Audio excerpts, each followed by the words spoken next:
महादेव कहते हैं, मेरे बच्चे, जिसे मैं अपना बनाता हूं उसे दुनिया पहले ठुकराती है, क्योंकि सोना जितना शुद्ध होता है उसे उतनी ही आग में तपना पड़ता है। शिव पुराण में भी कहा गया है कि तपस्या के बिना ना आत्मा जागती है ना भाग्य बदलता है। देखो, समुद्र मंथन में जब विष निकला था तब कोई देवता आगे नहीं आया, सब पीछे हट गए थे। तब मैंने स्वयं वह विष अपने कंठ में धारण किया, क्योंकि जो दूसरों के दुख को सह ले वही महादेव कहलाने योग्य होता है। मेरे बच्चे, अगर आज तुम्हारे जीवन में कष्ट है तो यह मत समझना कि तुम हार रहे हो सकता है महादेव तुम्हें साधारण इंसान नहीं बल्कि मजबूत आत्मा बना रहे हो। याद रखना, पेड़ पर लगे फल हमेशा पत्थर खाते हैं, सूखी टहनियों पर कभी कोई वार नहीं करता।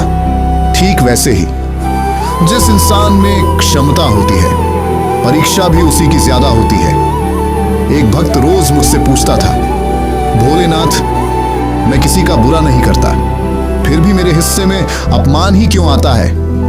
तब मैंने उसके मन में कहा, नदी जब तक शोर करती है लोग उसे देखते हैं, लेकिन जब वही नदी गहरी हो जाती है तो शांत बहती है।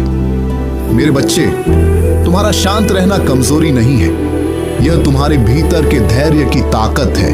महाभारत में भी अर्जुन तब तक भ्रमित रहा जब तक उसने अपने भीतर के भय को नहीं हराया, और रामायण में प्रभु श्री राम को भी वनवास सहना पड़ा, क्योंकि महान आत्माओं का मार्ग कभी आसान नहीं होता। महादेव कहते हैं, जिस दिन इंसान अपने दर्द को अपनी शक्ति बना लेता है उस दिन कोई उसे हरा नहीं सकता। याद रखना, कुम्हार जब घड़ा बनाता है तो बाहर से चोट देता है, लेकिन अंदर से हाथ का सहारा भी देता है। ठीक वैसे ही जब महादेव तुम्हें जीवन में चोट देते हैं तो भीतर से तुम्हें संभाल भी वही रहे होते हैं। इसलिए कभी अपने संघर्षों से मत डरना, क्योंकि तूफान हमेशा उसी दीपक को बुझाने की कोशिश करता है जिसमें रोशनी बाकी हो।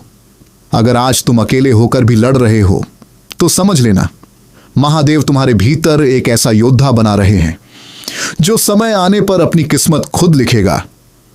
अगर तुम भी मानते हो कि महादेव अपने सच्चे भक्तों की परीक्षा जरूर लेते हैं लेकिन उन्हें कभी अकेला नहीं छोड़ते, तो कमेंट में लिखो, हर हर महादेव।